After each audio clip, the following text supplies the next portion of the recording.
धर्मांतरण के मामले लगातार बढ़ते जा रहे हैं, जिसमें दिल्ली के रैन बसेरे 626 में रहने वाले एक शख्स के साथ भी कलीम ने पैसों का लालच दिया, धमकाया भी और मुकदमे भी दर्ज किए कि तुम धर्म परिवर्तन करा लो। आइए उस शख्स से बात करते हैं, किस तरीके का प्रलोभन आपको लालच दिया और आपकी मुलाकात कैसे हुई, पूरी बात बताइए। सर मैं 2019 में यहाँ से पहले जिस रैन बसेरे में ड्यूटी करता था, वहाँ पे वो मेरे पास एज ए होमलेस रहता था। काफ़ी कितने महीने रहा था वो? सर मेरे पास तकरीबन 15 से 18 महीने रहा था वहाँ पे वो।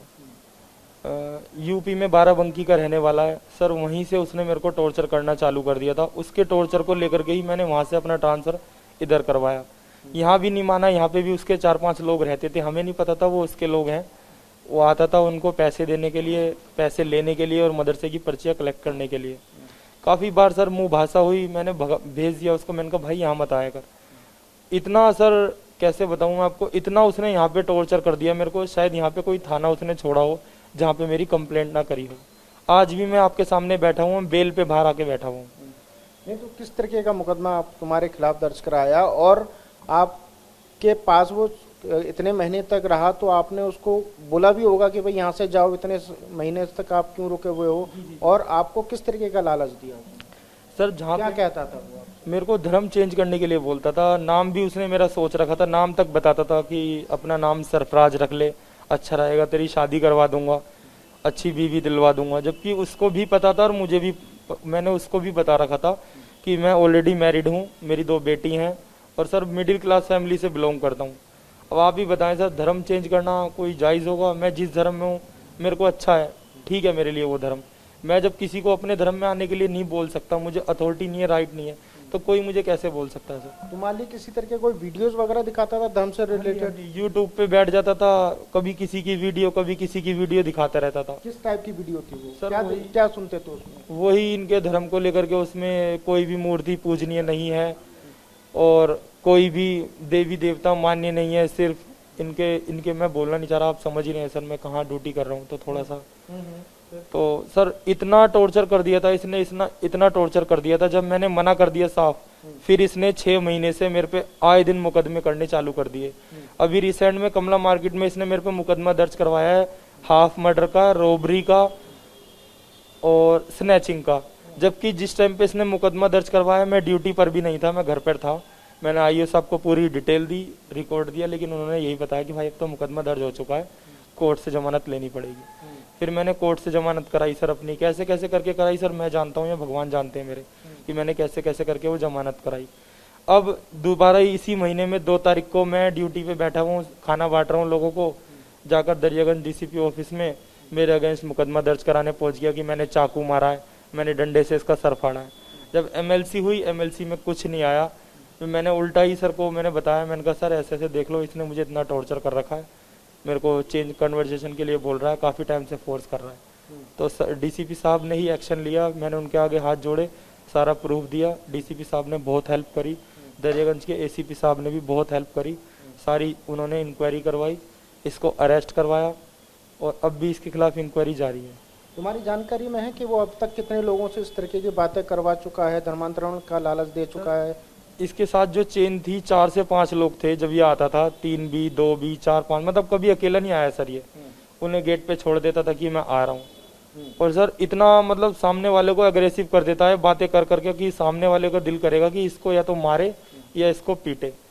इस तरह की बातें बोलता था कि ऐसे है वैसे है। मतलब सर बैठे बैठे कि हिंदुओं में बहुत चीजें सर मैं बताना नहीं चाह रहा। हिंदू विरोधी मतलब बातें? हाँ जी, हमेशा मतलब धर्म विरोधी बातें। अच्छा। मैंने इसको हमेशा कहा, मैंने कहा मैं किसी को फोर्स नहीं करता कि कोई मुझे नमस्ते करे या मुझे कोई राम राम करे, तो तू कैसे मुझे फोर्स कर रहा है? किस चीज का फोर्स करता था? कहता था, फोन करता था कि सलाम बोल सलाम। मैंने कहा मैं नहीं बोल सकता। अच्छा। हाँ कोई व्हाट्सएप पे चैट हुई है तुम्हारी उससे? सर मेरे को इसने कभी भी रोड पे जा रहा है किसी का भी फोन लेके कॉल कर देता था। इसने मेरे पास 2020 में लूट भी करवाई मेरे साथ में। मैं जा रहा था अपने घर पे, मैं एक फ़ोन लेके आया था सैमसंग का, वाटरप्रूफ फ़ोन था सर। मैं अपनी लाइफ में पहली बार, इतने बड़े घर का हूँ नहीं सर, पहली बार इतना महंगा फ़ोन लेके आया था 35,000 रुपये का। वो फ़ोन मेरे को लाए हुए 3 से 4 महीने हुए थे, मैं उसकी EMI भी पे नहीं कर पाया था। फ़ोन का क्या हुआ? मेरे सर रॉबरी में वो फ़ोन मेरा चला गया था। फ़ोन चला गया था, गाड़ी की RC चली गई थी, उसकी FIR मेरे पे आज तक मौजूद है। थाना था लाल किला कोतवाली।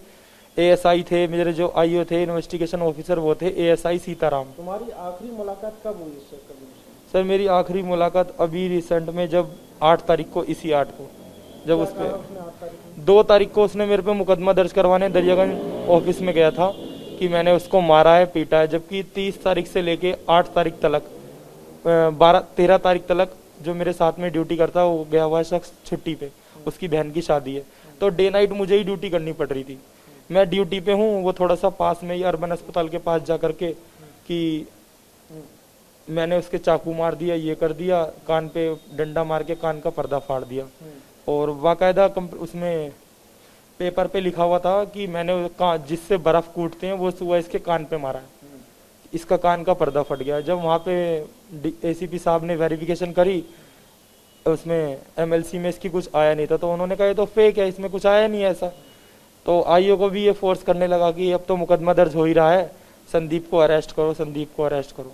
मेरे माँ बाप तक ने सर इसके आगे हाथ जोड़े, भाई मान जा मान जा मान जा, ये सर नहीं माना। जब मैं मजबूरी में डीसीपी साहब के यहाँ गया, मैंने सारी दास्तां उनको बताई, एकदम सर ने एक्शन लिया तुरंत। तुम्हारी जानकारी में है कोई ये कन्वर्जेशन करवा सका हो, कोई धर्मांतरण करवा सका हो, जिसका नाम तुम्हें पता हो? जी, जिसका हुआ हुआ है वो मेरे साइड का ही रहने वाला है। क्या नाम था? उसका नाम था पहले संजीव कुमार, अब रिसेंट में नेम है उसका अब्बास खान।